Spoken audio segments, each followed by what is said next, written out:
Abram, por favor, as Bíblias de vocês. Evangelho de João, capítulo 10. É o mesmo capítulo do domingo passado. Inclusive, é a mesma ocasião que nós lemos no domingo passado. A diferença é que a gente vai dar continuidade. Domingo passado, nós lemos João 10, 9. Nós vamos continuar lendo João 10, dos versos 11 a 13. Já já vocês vão entender por que esse texto aqui foi, dentre todos esses 7 passos, até o momento, foi o que mais falou meu coração, tá bom? Evangelho de João 10, 10, versículo 11. João 10, versículo 11.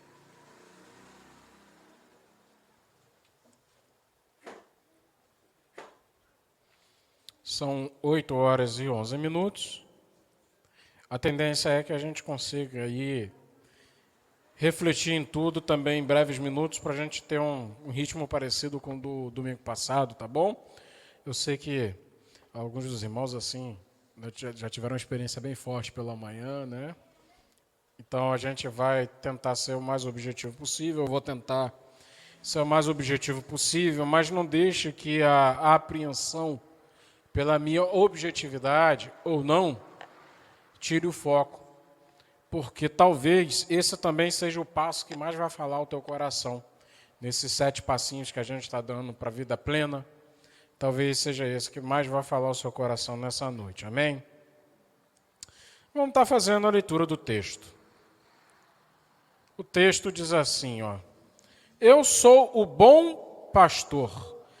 O bom pastor dá a sua vida pelas ovelhas. O assalariado não é o pastor, a quem as ovelhas pertencem. Assim, quando vê que o lobo vem, abandona as ovelhas e foge. Então o lobo ataca o rebanho e o dispersa. Ele foge porque é assalariado e não se importa com as ovelhas. Vamos fazer uma oração? Vamos agradecer a Deus pela sua palavra. Feche os seus olhos. Atenção aos meninos aqui na frente. Vamos estar orando, amém? Pai eterno, nós agradecemos pela oportunidade que o Senhor nos dá, a liberdade de podermos estar juntos em torno da tua palavra. Eu peço a Deus, inclusive repreendendo todo intento humano e maligno, peço que seja apenas o teu agir e o teu falar nessa noite, que seja realmente algo claro, direto, objetivo, de tal forma, meu Deus, que venha de encontro àquilo que precisa ser revisto na nossa vida e que venha ao encontro, ó Deus, dos nossos anseios. É o que nós pedimos, agradecidos, no nome do Pai, do Filho e do Espírito Santo. Amém. Minha gente, olha só, o capítulo 10 do Evangelho de João, ele dá uma sequência, um diálogo que Jesus está tendo, assim, tem um termo chique, seus interlocutores, né? Ele está ali conversando com os líderes religiosos daquela época, que estavam ainda persistindo em serem céticos a respeito de Jesus. Jesus estava o tempo todo dando sinais de que ele era o Messias prometido, o Salvador para o povo de Deus, e aquela galera ali que, embora tivesse muito entendimento das Sagradas Escrituras, eles ainda estavam cegos para a realidade de quem é Deus. E isso me chama muita atenção.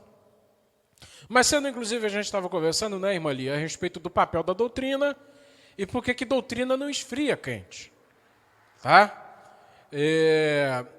Mas tem, de fato, um perigo quando nós achamos que o relacionamento com Deus ele está baseado apenas na nossa capacidade de compreensão.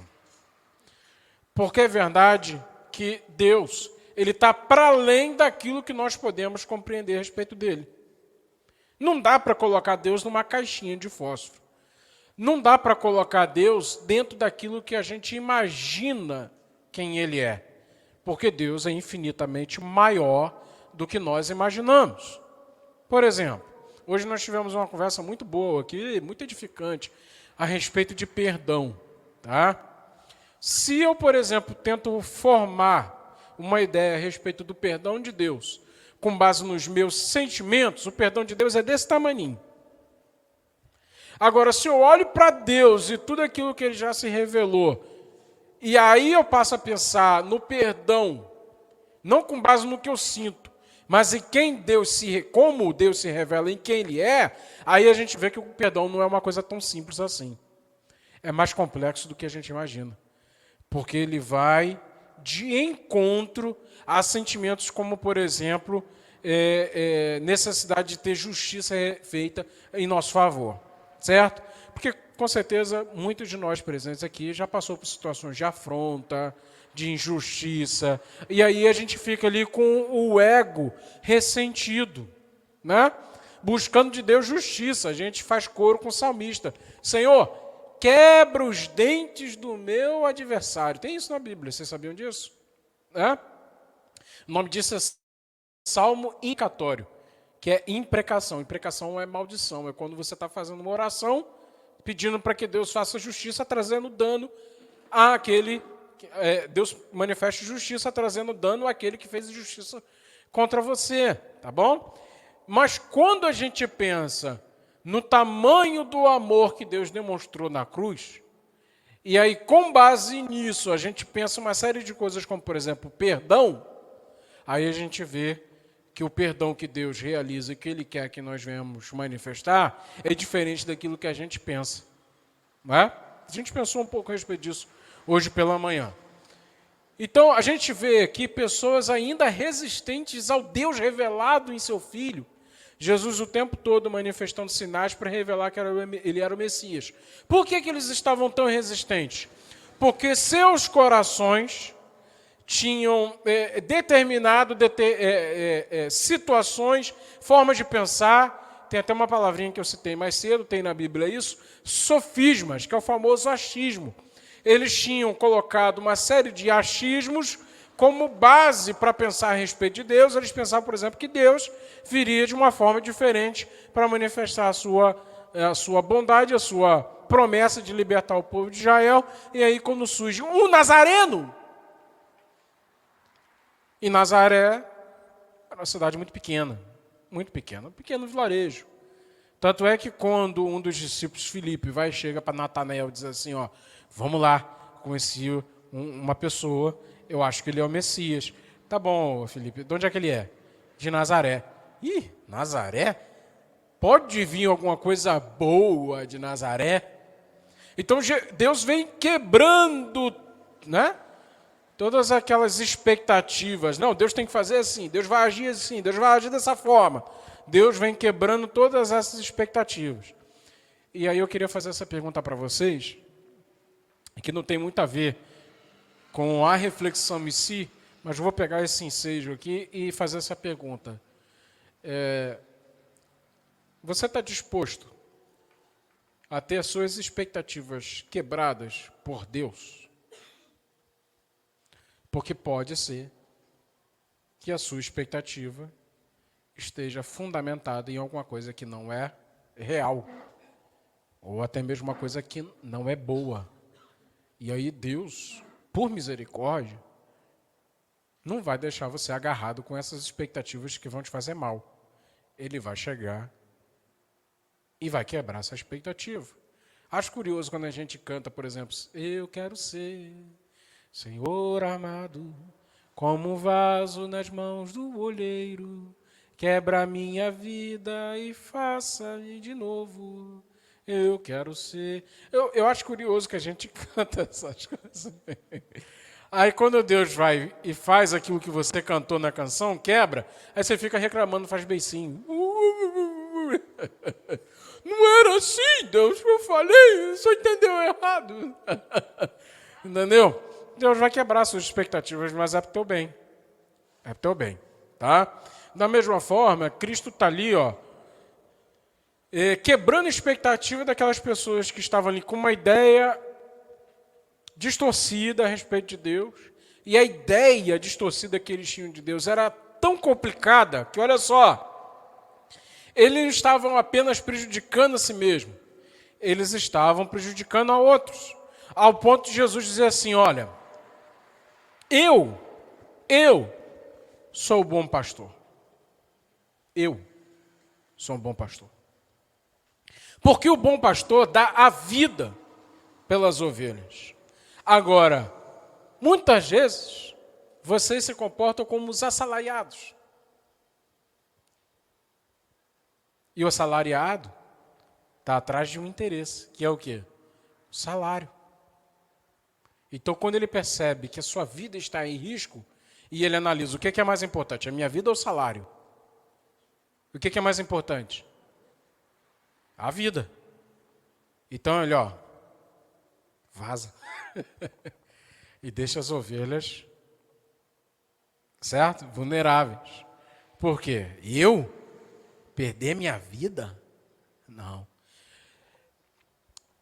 E quando eu estava pensando a respeito desse tema lá em casa, e eu pensando assim, será que dá para encontrar um passo para a vida plena aqui? Dá. Dá sim. Porque olha só, Jesus quando ele vem e se revela como bom pastor, não é só para trazer de fato a autoridade que ele tem de ser o pastor das nossas almas. Jesus é o pastor das nossas almas, ele está afirmando aqui. E no que está baseada a autoridade dele como pastor? O fato de ele ter dado a sua vida por nós. Porque o bom pastor dá a vida pelas suas ovelhas. Ele fez isso. Então isso é questionável. Jesus é o bom pastor. Ele também está ali reafirmando sua autoridade. Ele é o Messias, aquele que veio dar a vida pelo povo para salvar o povo. Diferentemente de todos os que vieram antes, que ele mesmo vai falar no versículo 9, né? Antes até, no versículo 8, todos os que vieram antes de mim eram ladrões e assaltantes, salteadores. Tá? Então ele faz essa comparação, coloca a sua própria vida como um contraponto para dizer o seguinte, eu sou o bom pastor. Aí vamos lá. Mas quando ele está dizendo isso, ele está só reafirmando a sua autoridade como Filho de Deus, como Deus encarnado, aquele que veio revelar o Pai, ou ele está também querendo revelar algo a mais? Posso compartilhar algo com vocês? Às vezes a gente lê um texto da Bíblia e pensa assim, não, eu já entendi o que está dito aqui no texto bíblico. Tá? É para ver Jesus de um jeito diferente. Agora, quando Cristo se revela, ele consequentemente está revelando algo dentro da gente também. Por isso que alguns domingos atrás, a gente pensando a respeito da declaração de Jesus, eu sou a luz do mundo. E em outra passagem na Bíblia, ele chega e diz assim para os discípulos, vocês são a luz do... Tem alguma coisa aí que a gente precisa aprender.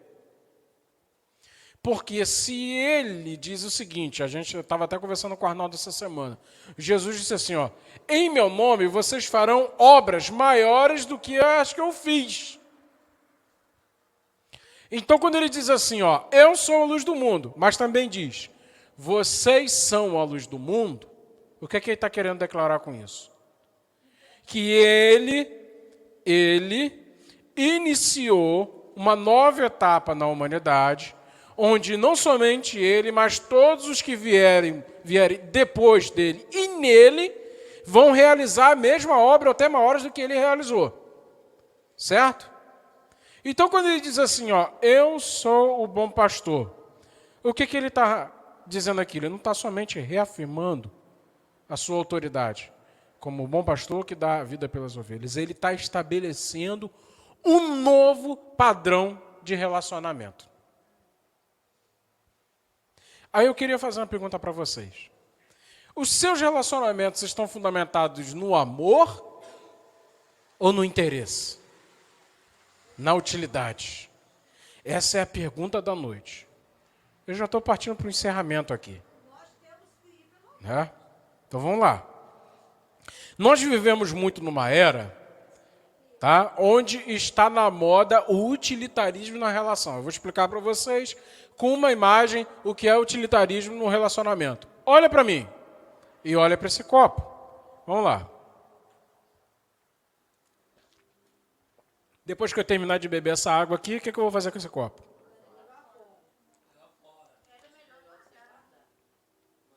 Eu posso guardar, né? Mas vai chegar um momento que ele não vai mais cumprir com sua função. Aí qual o destino desse copo aqui? Você sabe que tem muita gente tratando o seu irmão como quem trata um copo descartável. Muita gente tratando o seu marido, a sua esposa, os seus filhos, seus amigos, como quem trata uma fralda descartável. O que Jesus está fazendo aqui, além de reafirmar a sua autoridade, é revelar para nós um novo padrão de relacionamento, onde a gente não passa mais a olhar pela ótica do que é útil, mas pela ótica do amor. Do amor e do cuidado. Certo? Porque só dá para cuidar bem se você ama. Sem amor, tudo se torna um fardo. É terrível você ser incumbido de uma responsabilidade e fazer aquilo por obrigação. É terrível, não existe... Poucas coisas são tão terríveis quanto você está envolvido numa atividade pela obrigação, num relacionamento pela obrigação. Quando eu paro para pensar no Cristo, que diz assim, eu sou o bom pastor, e o bom pastor dá a vida pelas ovelhas, entendendo que ele está fazendo ali, inaugurando um novo padrão de relacionamento, me vem uma palavrinha à cabeça, né? Na mente, que é ágape. Agape, né? Porque não tem esse acento no A, que é amor, como está na Bíblia, que é o que? O amor sacrificial. Nos relacionamentos que compõem a tua vida, você está disposto a se doar por inteiro, se sacrificar? Essa é uma pergunta que precisa ser feita. Quase sempre as pessoas, quando eu faço esse tipo de pergunta, eles dizem assim, mas era Jesus, né? E aí onde é que fica? Quando ele diz assim, vocês farão obras maiores do que eu fiz. E eu estava até conversando com o Arnaldo, falando assim, esse texto aqui, Arnaldo, ele está falando de, por exemplo, dos sinais que podem ser feitos, mas não só. Porque as obras de Cristo não se limitavam apenas aos sinais que ele realizava. Certo? Não é verdade? Quer que eu diga uma coisa para vocês? Vou dar um exemplo aqui, para fechar com esse exemplo. Existe uma pessoa que, segundo os estudiosos, foi a primeira pessoa para quem Jesus se revelou como Messias mesmo. Essa pessoa era alvo de preconceito por parte do seu próprio povo e por parte de outros povos. É a mulher que Jesus encontrou no poço de Samaria. O que Jesus fez ali é algo que, se a gente parar para pensar, toda vez que eu penso, meu coração assim, parece que eu choro por dentro. Por quê? Essa mulher provavelmente, abram aí por favor, João 4. E deixa marcado aí.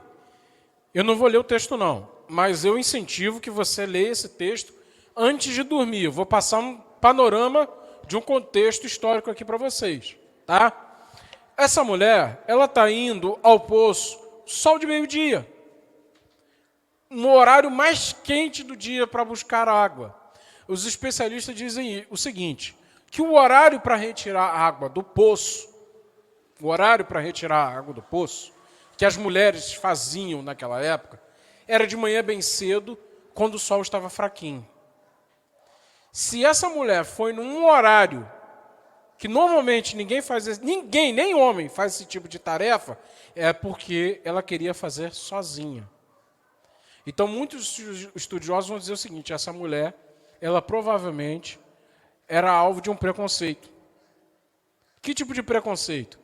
Quando Jesus vai tendo um diálogo com ela, e Jesus vai e faz uma revelação que para ela choca.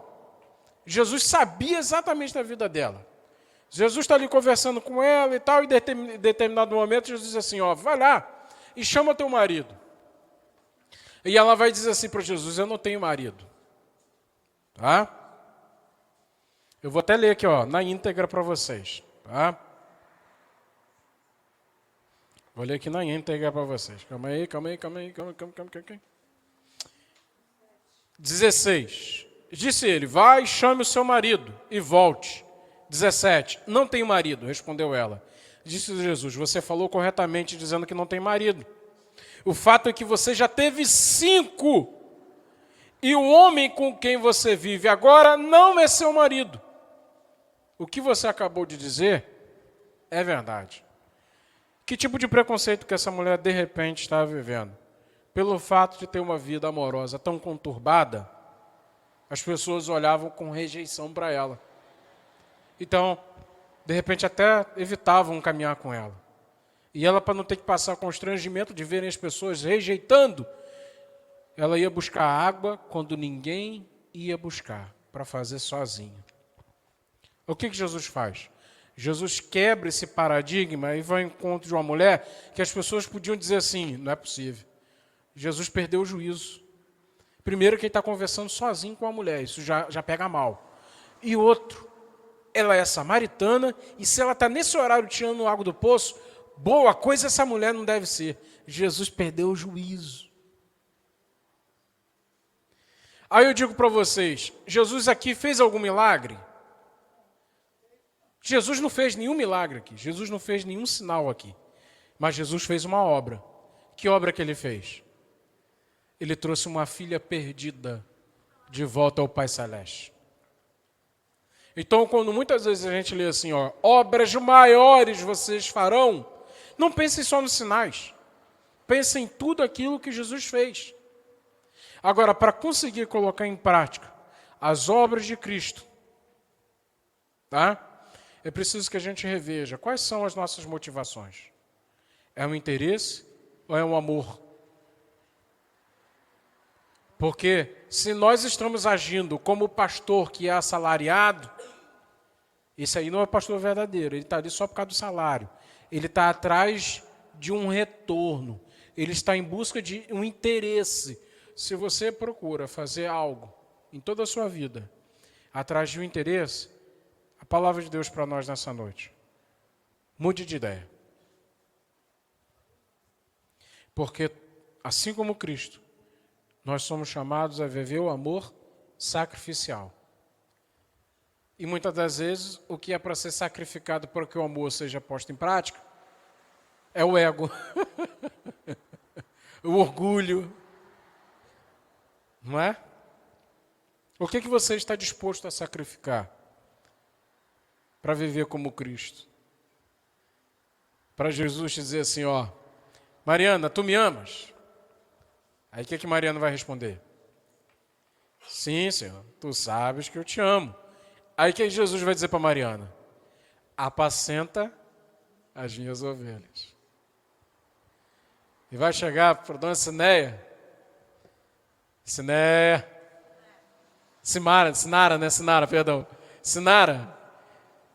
você me ama, Sinara? Aí Sinara, né, com esse sorriso, né? Ah, Jesus, o senhor sabe que eu te amo. Aí Jesus vai dizer assim, apacenta as minhas ovelhas. Elaine, tu me amas, Elaine?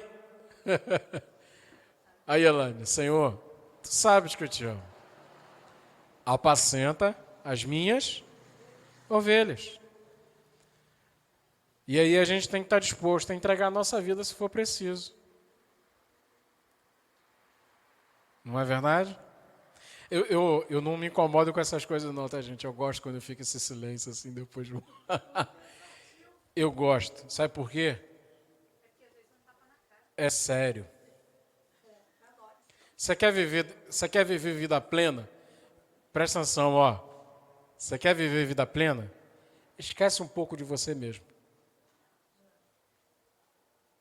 Você sabe por que muitas vezes nós não vivemos vida com plenitude? Que a gente está preocupado com a gente mesmo, está com a mente sobrecarregada da gente mesmo. Tá? Eu sei.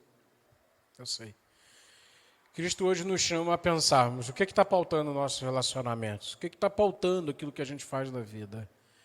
É o salário, tá? É o interesse, é a utilidade, ou é um amor profundo, intenso, que se for preciso estaremos dispostos a entregar nossa própria vida para isso? Essa é a pergunta que nós devemos fazer nessa noite. Amém? Eu disse para vocês que essa aqui foi talvez uma das passagens que mais falou no meu coração, porque quando eu penso em mim mesmo, a vontade que eu tenho é de ficar quietinho, dentro da minha casa, cuidando dos meus assuntos e da minha família. Mas Cristo não me chamou para isso. Cristo não me chamou para isso. Cristo me chamou para viver vida e vida com abundância. Viver vida e vida com abundância implica fugir das amarras de uma vida pautada pelos nossos próprios interesses.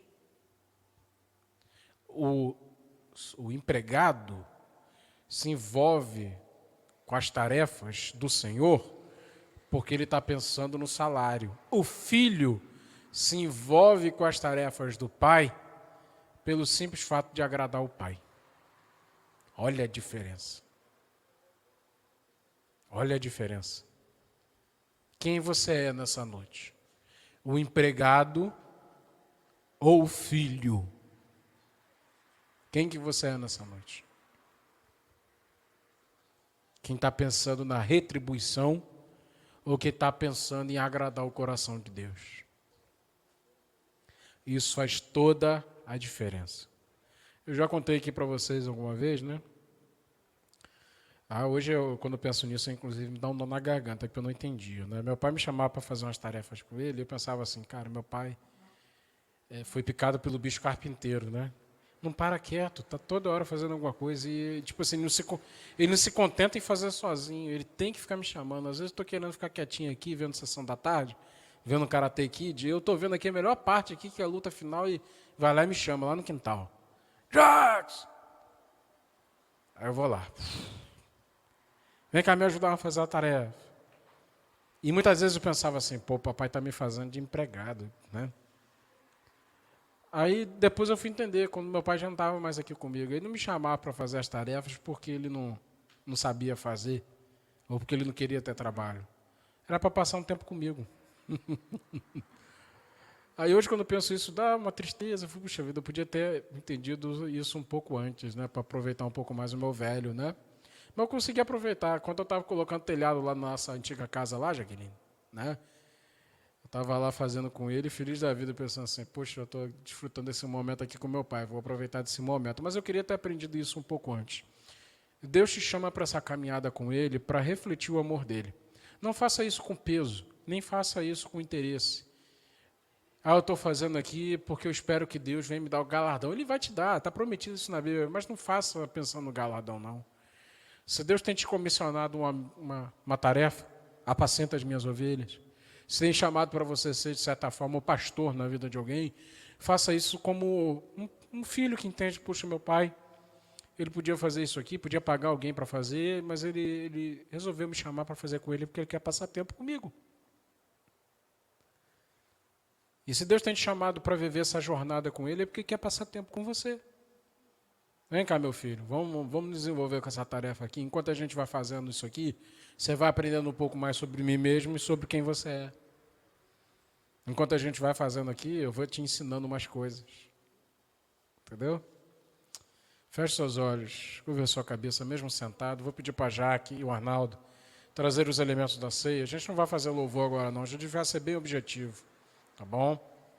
Vai fazendo a sua oração com base no que foi compartilhado aqui. Pede para Deus para repreender do teu coração esse sentimento que pode ser que esteja, né? Eu não estou querendo dizer que todos os presentes aqui estejam vivendo essa situação, mas no seu coração essa preocupação de querer fazer alguma coisa pensando no interesse, no ser um assalariado, né?